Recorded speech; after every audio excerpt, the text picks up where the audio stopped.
sejahtera bagi kita semua. Perkenalkan, nama saya Viana Nantasiska, mahasiswi Magister Manajemen Universitas Negeri Jakarta Angkatan 2020. Sebelumnya saya ingin mengucapkan terima kasih banyak kepada kedua dosen pembimbing saya, kepada Bapak Profesor Usep Suhud dan Bapak Dr. Osli Usman yang telah membimbing saya dan membantu saya dalam pembuatan tesis ini. Pada kesempatan kali ini, saya ingin mempresentasikan tesis saya yang berjudul Pengaruh Social Media Marketing Activities terhadap Purchase Intention dengan studi kasus pada konsumen e-commerce. E-commerce merupakan proses terjadinya transaksi barang atau jasa di mana internet sebagai medium utama dalam terjadinya mekanisme perdagangan tersebut. Perubahan gaya hidup masyarakat Indonesia yang ingin serba cepat membuat e-commerce menjadi semakin berkembang di Indonesia. Hal tersebut dapat dilihat di mana munculnya berbagai platform yang ada di Indonesia, yaitu berikut merupakan grafik top 10 e-commerce yang ada di Indonesia pada tahun 2021, yaitu ada Tokopedia, Shopee, Bukalapak, Lazada Indonesia, Blibli, Bineka, Orami, Ralali, JD.id, dan Zalora. Fenomena belanja di e-commerce ini menunjukkan intensi minat beli yang tinggi. Hal tersebut dikarenakan e-commerce menawarkan kemudahan dalam segi layanan maupun dalam pembayaran dan terpercaya, sehingga membuat intensi minat masyarakat menjadi semakin tinggi. Dengan begitu, terjadilah persaingan yang begitu semakin ketat antara platform e-commerce satu dengan yang lainnya. Maka dari itu, untuk mendongkrak popularitas perusahaan, sangatlah diperlukan kegiatan social media marketing activities. Social media marketing activities memiliki pengaruh yang besar terhadap tanggapan konsumen terhadap suatu merek atau produk. Hal tersebut dapat dilihat di mana pada zaman sekarang banyak sekali orang yang kecanduan media sosial, sehingga membuat popularitas media sosial menjadi semakin tinggi. Media sosial merupakan fenomena yang muncul seiring dengan berkembangnya teknologi dan internet. Dengan semakin banyak konsumen menghabiskan lebih banyak waktu di media sosial, maka semakin banyak komunikasi yang terjadi dalam lingkungan jaringan sosial yang baru. Generasi yang sangat erat kaitannya dengan media sosial adalah generasi Z, yaitu generasi kelahiran tahun 1995 sampai 2010. Mereka sangat erat kaitannya dengan teknologi, di mana salah satu karakteristik generasi Z adalah mereka akan tetap produktif jika terhubung dengan internet dan media sosial. Berikut merupakan grafik presentasi generasi Z yang mengakses internet menurut tujuan, di mana kita bisa lihat presentasi tertinggi adalah untuk media sosial, kemudian diikuti dengan hiburan, selanjutnya adalah proses pembelajaran dan mendapatkan informasi. Karakteristik generasi Z dalam melakukan pembelian online adalah biasanya mereka akan mengumpulkan pendapat teman mereka saat berbelanja. Contohnya saja misalkan di Facebook, anggota generasi Z dengan mudah membagikan tautan ke situs web tentang suatu produk tertentu. Hasil survei kata data Insight Center menunjukkan generasi Z menggunakan layanan digital, salah satunya adalah untuk belanja online di e-commerce, yaitu sebanyak 57% generasi Z telah menggunakan e-commerce dalam 3 bulan terakhir. Dan 81% diantaranya berbelanja di platform e-commerce paling sedikit sebulan sekali dalam melakukan transaksi. Social media marketing activities erat kaitannya dengan brand awareness, di mana semakin aktif konsumen terlibat dengan social media marketing activities, maka semakin tinggi juga brand awareness tersebut. Kemudian juga erat kaitan dengan brand image, di mana social media marketing activities ini akan menciptakan brand image yang mana konsumen akan mencari informasi di social media mengenai merek tersebut. Setelah itu mereka akan melakukan preferensi, yaitu dengan adanya preferensi membuat mereka akan memilih yang mana yang sesuai dengan kebutuhan mereka. Perusahaan yang mampu mengembangkan brand preference ini akan mampu bertahan dengan persaingan, karena brand preference sangat erat kaitannya dengan purchase intention. Keberhasilan e-commerce adalah munculnya purchase intention pada konsumennya. Salah satu contoh e-commerce yang di Indonesia adalah Shopee. Pada kesempatan kali ini, saya akan mengambil studi kasus pada Shopee. Shopee merupakan perusahaan multinasional Singapura yang berfokus pada e-commerce. Shopee termasuk jenis e-commerce customer to customer dan business to consumer yang dapat kita lihat pada Shopee Mall. Berikut merupakan tabel tentang pengunjung e-commerce di website, ranking, aplikasi, dan pengikut media sosial. Dapat kita lihat bahwa Shopee memiliki pengunjung web bulan tertinggi, namun untuk pengikut media sosial tertinggi hanya pada Instagram saja. Sedangkan pengikut media sosial tertinggi di Twitter itu ada Tokopedia, dan media sosial Facebook tertinggi itu pada Lazada. Angka ini memperlihatkan bahwa akun media sosial Shopee masih kurang populer dibandingkan dengan Tokopedia dan Lazada. Penggunaan situs jejaring media sosial yang efektif dapat menjadi sarana yang menjanjikan untuk menemukan calon pelanggan yang baru.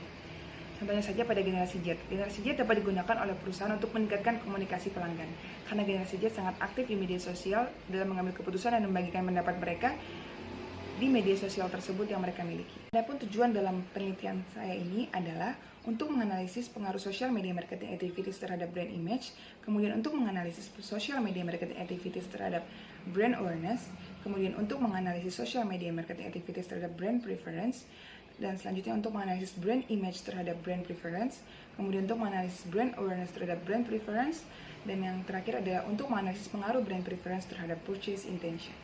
Berdasarkan latar belakang dan rumusan masalah yang didukung dengan tinjauan pustaka serta penelitian terdahulu, maka dapat disusun model kerangka pemikiran pada penelitian ini sebagai berikut.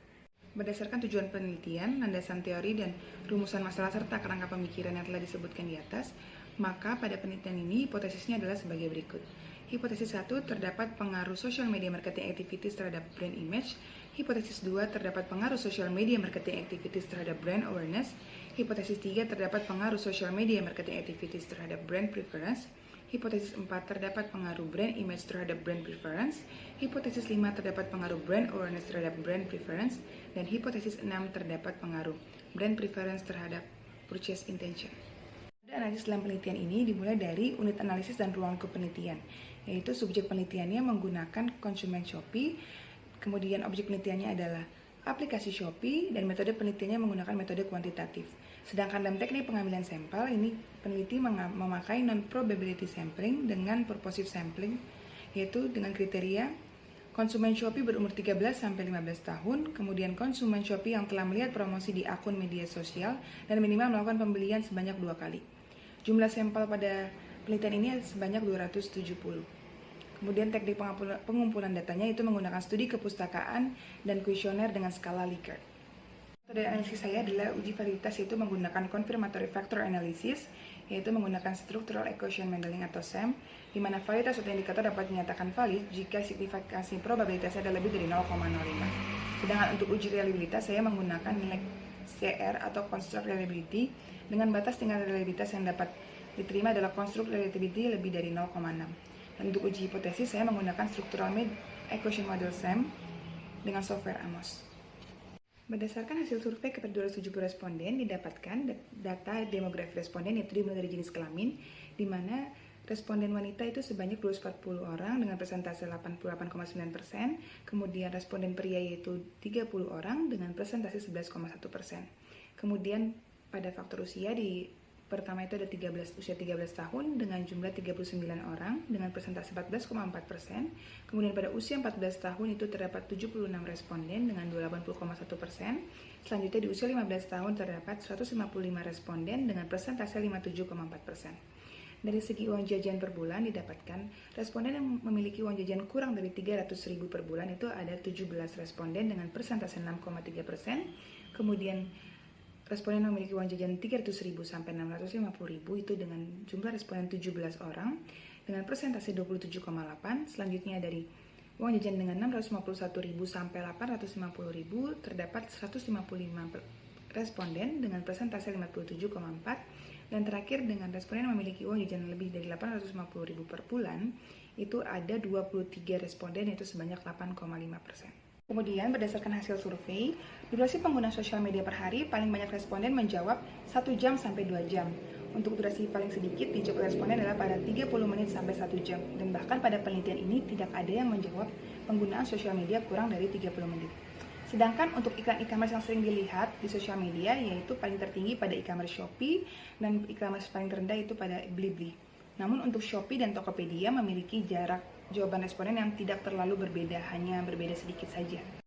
Untuk uji validitas data, peneliti menggunakan metode confirmatory factor analysis atau CFA, di mana indikator dinyatakan layak sebagai penyusun variabel jika signifikan probabilitasnya adalah lebih dari 0,05. Pada variabel pertama itu social media marketing activities memiliki probabilitas 0,466, oleh karena lebih dari 0,05 maka hasilnya valid. Kemudian pada variabel kedua ada brand image dengan probabilitas 0,879, hasilnya juga valid karena di atas 0,05.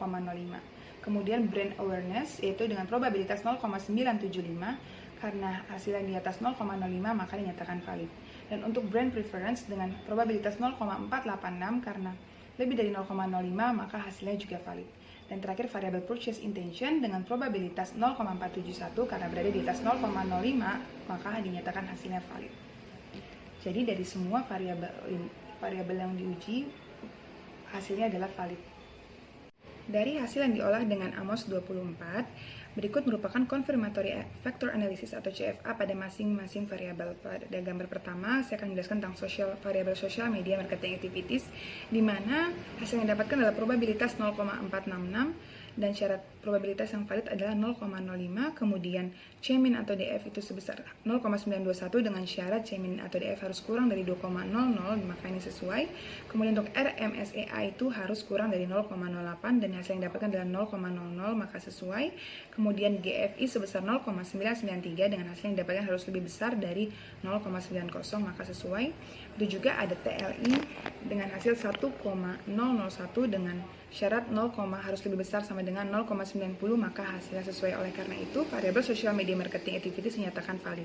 Kemudian pada variabel yang kedua yaitu brand awareness didapatkan probabilitas sebesar 0,975 dengan syarat P harus lebih besar sama dengan dari 0,05, maka sesuai. Kemudian untuk C-min atau DF harus kurang dari sama dengan 2,00, sedangkan hasil yang didapatkan adalah 0,300, maka sesuai. Selanjutnya ada RMSEA itu adalah yang didapatkan 0,00 dengan hasil yang didapatkan harus kurang dari sama dengan 0,08, maka sesuai. Berikutnya ada GFI sebesar 0,997 dan syarat yang diharuskan yaitu harus lebih besar sama dengan 0,90, maka sesuai. Dan ada juga AGFI sebesar 0,992 dengan syarat yang diharuskan adalah lebih besar sama dengan 0,90, maka hasilnya sesuai. Selanjutnya ada TLI sebesar 1,017 dengan syarat harus lebih besar sama dengan dari 0,90 dan hasilnya pun sesuai. Oleh karena itu brand awareness dinyatakan valid. Kemudian pada variabel yang ketiga yaitu ada brand image dengan probabilitas 0,879 dengan syarat probabilitas harus lebih besar dari 0,05, itu dinyatakan sesuai. Kemudian ada C-min atau DF sebesar 0,355 dengan syarat harus kurang dari 2,00, maka hasil sesuai. Kemudian ada GFI sebesar 0,997 dengan syarat harus lebih besar sama dengan 0,90, maka hasilnya sesuai. Kemudian ada AGFI sebesar 0,992 dengan syarat harus lebih besar sama dengan 0,90, maka hasilnya sesuai. Dan ada TLI dengan hasil 1,010 dengan syarat yang haruskan adalah lebih besar sama dengan 0,90, maka hasil sesuai. Oleh karena itu, brand image dinyatakan valid. Kemudian pada variabel brand preference dengan probability yaitu sebesar 0,86 dengan hasil sesuai yaitu karena harus lebih besar dari 0,05. Kemudian ada C-min atau DF sebesar 0,943 dengan syarat harus kurang sama dengan 2,00, hasil sesuai. Kemudian ada GFI sebesar 0,989 dengan variabel berikutnya adalah variabel purchase intention, itu dengan probabilitas 0,471 dengan syarat harus lebih besar sama dengan 0,05, maka sesuai. Kemudian ada C-min DF sebesar 0,913 dengan syarat harus kurang dari sama dengan 2,00, hasilnya sesuai. Kemudian ada GFI sama dengan 0,993 dengan syarat harus lebih besar sama dengan 0,90, hasilnya sesuai. Selanjutnya ada AGFI yaitu harus lebih besar sama dengan 0,90 dan hasil yang didapatkan adalah 0,980, maka hasil sesuai. Kemudian TLI dengan syarat lebih besar sama dengan 0,90 yang didapatkan hasilnya 1,002, maka hasilnya sesuai. Sedangkan RMSEA yang didapatkan adalah hasilnya 0,00 dengan syarat harus kurang dari sama dengan 0,08, maka hasilnya semua sesuai. Oleh karena itu variabel purchase intention dinyatakan valid. Kemudian ada uji reliabilitas. Peneliti menggunakan nilai dari construct reliability di mana hasil akan dinyatakan reliable jika nilai construct reliability berada di atas 0,6. Pada variabel pertama itu social media marketing activities didapatkan construct reliability sebesar 0,888 yaitu hasilnya reliable karena berada di atas 0,6. Kemudian untuk brand image didapatkan construct reliability sebesar 0,887 maka hasil reliable karena berada di atas 0,6. Selanjutnya ada brand awareness yaitu dengan nilai 0,875 sehingga hasil pun reliable karena berada di atas 0,6. Berikutnya ada brand preference dengan nilai construct reliability sebesar 0,892, hasilnya juga reliable karena berada di atas 0,6. Dan variabel terakhir adalah purchase intention dengan construct reliability sebesar 0,866, hasil dinyatakan variabel karena berada di atas 0,6. Berikut merupakan model struktural yang diolah dengan Amos, di mana pada model ini terdapat indikator yang dihilangkan yaitu pada brand awareness di BA6. Hal tersebut dikarenakan sebelumnya loading factor pada BA6 itu tidak valid sehingga peneliti menghilangkan indikator pada BA6 tersebut. Berikut merupakan tabel tentang hasil uji kecocokan model penelitian yaitu di mana chi-square-nya dengan cut-off value itu kurang dari 333.922. Sedangkan hasil yang didapat adalah 315.832, itu berarti evaluasi modelnya good fit. Kemudian untuk probability, cut off value-nya harus lebih besar sama dengan 0,05 dan hasil yang didapatkan adalah 0,172. Evaluasi modelnya adalah good fit. Yang ketiga ada C-min atau DF, di mana cut off value-nya kurang sama dengan dari 2,0 dan hasil yang didapatkan adalah 1,078. Evaluasi model yang dapat itu juga good fit. Selanjutnya ada RMSEA, itu dengan cut off value kurang dari sama dengan 0,08 dan hasil yang didapatkan adalah 0,017 dengan evaluasi model good fit juga. Berikutnya ada GFI dengan cut off value lebih besar sama dengan 0,90, itu berarti dan hasil yang didapatkan adalah 0,920, itu berarti hasil yang didapatkan good fit juga. Berikutnya ada AGFI dengan cut off value lebih besar sama dengan 0,90, hasil yang didapatkan adalah 0,904, maka evaluasi yang didapatkan adalah good fit. Selanjutnya ada TLI, itu dimana cut off value-nya lebih besar sama dengan 0,90 dengan hasil yang didapatkan adalah 0,994, maka dari itu evaluasi modelnya adalah good fit. Berikut ada NFI, dimana cut off value-nya lebih besar sama dengan 0,90 dan hasil yang didapatkan itu adalah 0,928. Evaluasi model yang didapatkan adalah good fit. Selanjutnya ada CFI, itu dimana lebih besar sama dengan 0,90, hasil yang didapatkan adalah 0,994 dan hasil yang didapatkan evaluasinya adalah good fit. Berikutnya ada PNFI, itu dimana harus kurang dari sama dengan 0,60, itu hasil yang didapatkan adalah 0,836, maka evaluasi modelnya good fit. Dan terakhir ada PGF, itu dari 0,00 sampai 1,00 dan hasil yang didapatkan adalah 0,768 dan evaluasi modelnya adalah good fit. Dari semua hasil uji ini memiliki evaluasi model yang good fit. Berikut merupakan uji hipotesis, yaitu pada tabel regression weight, di mana H1 atau hipotesis 1 yaitu social media marketing activities terhadap brand image dengan nilai estimate 0,752 dengan standar error 0,080, kemudian critical ratio itu 9,411, di mana syarat critical ratio yang memenuhi adalah harus lebih besar dari 1,96 dan nilai P yang memenuhi adalah di bawah 0,05 dan hasil yang didapatkan nilai P-nya adalah 0,05. Maka dari itu hasil untuk hipotesis 1 diterima. Kemudian untuk H2 atau hipotesis 2, di mana social media marketing activities terhadap brand awareness memiliki nilai estimate 0,702, kemudian nilai standar error 0,073, selanjutnya ada nilai critical ratio yaitu 9,572, dan nilai P-nya kurang dari 0,05. Hasil yang didapatkan hipotesis 2 diterima. Berikut ada H3 atau hipotesis 3 yang mana social media marketing activities terhadap brand preference dengan nilai estimate 0,269, kemudian standar errornya 0,087, berikut ada critical ratio yaitu 3,096, selanjutnya nilai P-nya sebesar 0,002. Hasil yang didapatkan hipotesis 3 diterima. Selanjutnya ada hipotesis 4 yaitu brand image terhadap brand preference dengan nilai estimate 0,378 dengan standar error 0,067, kemudian critical ratio yaitu 5,677 dan nilai P di bawah 0,05. Hasil yang didapatkan hipotesis 4 diterima. Selanjutnya ada hipotesis 5 yaitu brand awareness terhadap brand preference di mana nilai estimate 0,4 dengan standar error 0,082, kemudian critical ratio 4,891 dan nilai P di bawah 0,05. Maka dari itu hasil hipotesis 5 diterima. Yang terakhir ada hipotesis 6 yaitu brand preference terhadap purchase intention dengan nilai estimate 0,717 dengan standar error 0,065 dan nilai critical ratio sebesar 11,103 dan nilai P kurang dari 0,05, maka hasil yang didapatkan adalah hipotesis 6 diterima. Itu berarti hipotesis 1, hipotesis 2, hipotesis 3, hipotesis 4, hipotesis 5, dan hipotesis 6 semuanya diterima. Kesimpulan ini berdasarkan dari uraian latar belakang, kajian pustaka, penelitian terdahulu, dan analisis data AMOS, maka didapatkan pertama, social media marketing activities berpengaruh positif dan signifikan terhadap brand image. Hasil penelitian ini sesuai dengan tujuan penelitian sebagai hipotesis pertama atau H1. Kemudian yang kedua ada social media marketing activities berpengaruh positif dan signifikan terhadap brand awareness, di mana hasil penelitian ini sesuai dengan tujuan penelitian sebagai hipotesis kedua atau H2.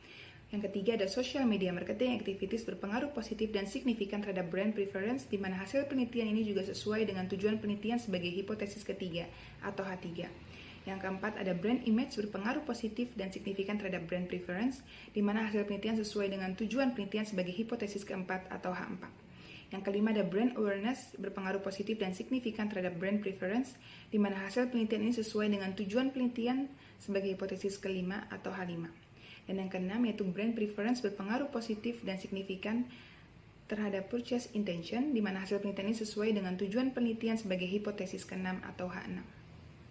Demikian presentasi dari tugas akhir saya. Apabila ada kesalahan dan kekurangan, mohon dimaafkan. Atas perhatiannya saya ucapkan terima kasih. Salam sejahtera dan salam sehat.